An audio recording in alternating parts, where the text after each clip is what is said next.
આપ જોઈ રહ્યા છો સ્પાર્ક ટુડે ન્યૂઝ। સુરતના મજૂરા ગેટ પાસે કૈલાશનગર સોસાયટીમાં આવેલા ઘોડીઘર દાદા મંદિરની સાલગીરી નિમિત્તે ભક્તોની ભારે ભીડ જોવા મળી છે।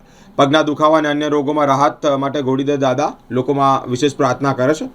ભક્તોની માન્યતા મુજબ અહીંયા મનોકામના પણ પૂર્ણ થતી હોય તેવું પણ માનવામાં આવે છે। દૂર દૂરથી હજારોની સંખ્યામાં ભક્તો દર્શન માટે પહોંચે છે। મંદિરના પૂજારીઓ દ્વારા ભક્તોને અનાવશ્યક વસ્તુઓ ન ચડાવવાની અપીલ પણ કરવામાં આવી છે। શ્રદ્ધા અને ભક્તિભર્યો માહોલ પણ અહીંયા જોવા મળ્યો છે। મારું નામ સુભાષ ઈશ્વરભાઈ પટેલ છે।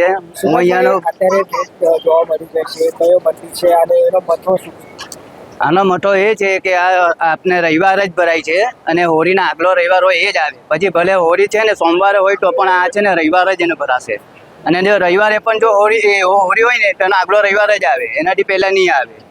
ઘોડીઘરમાં હવે કેવું છે કે બાપજીમાં એને બધું જ ચડાવો ચડે, ફળ ફ્રૂટ નાળિયેર ઘી દીવો એને બધું જ ચડે, શાકભાજી બધું જ ચડે છે એને। કયો મંદિર છે અને લોકો કઈ આસ્થાથી અહીંયા આવતા હોય છે?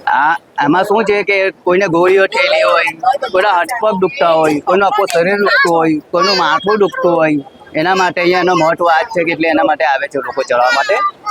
કઈ રીતના ભક્તોની ભીડ જોવા મળી રહી છે?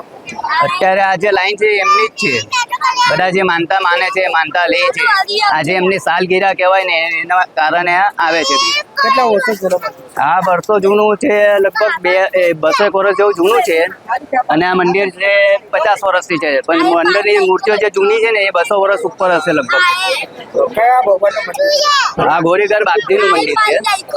અંદર મહાકાળી પણ છે, કાર ભૈરવ છે, ભૈરવ જેમ 33 કોટી દીવ છે। ભક્તોને શું અપીલ કરો છો